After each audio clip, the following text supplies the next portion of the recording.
একটা বানর ভেবেছেন, শুনেছে কোথায় একাদশী করলে ভালো, আবার নির্জলা একাদশী করলে বেশি পূর্ণ ফল।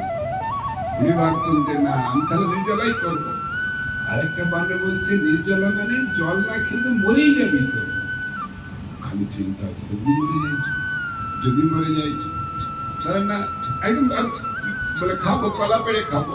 কিন্তু কলা দিয়ে পারবি কি করে, তো নিস্তেজ হয়ে যাবে। আমার তো পারবে। আর ঠিক আছে, আমি কলাটা পেড়ে নিয়ে অন্তত বসি। তো পাকা কলা গাছ থেকে পেড়ে নিয়ে বসে আছে। তারপরে চিন্তা করছে, যদি কলাটা ছাড়াতে না পারি, এত দুর্বল হয়ে গেলাম, হয়তো এরকম দুর্বল হয়ে গেলাম, তাহলে কি হবে?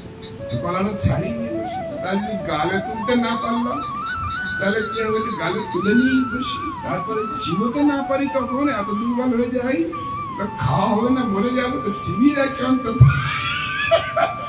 যদি না ঘিরতে পারি তো খেয়েই নিই। তার মানে জগতের চিন্তা ভাবনাটা কি? জগতের চিন্তা ভাবনা শুধু খালি খাবে। কেন এই দূরদর্শিতা দিন দিন কমে যাচ্ছে কর্মফলে।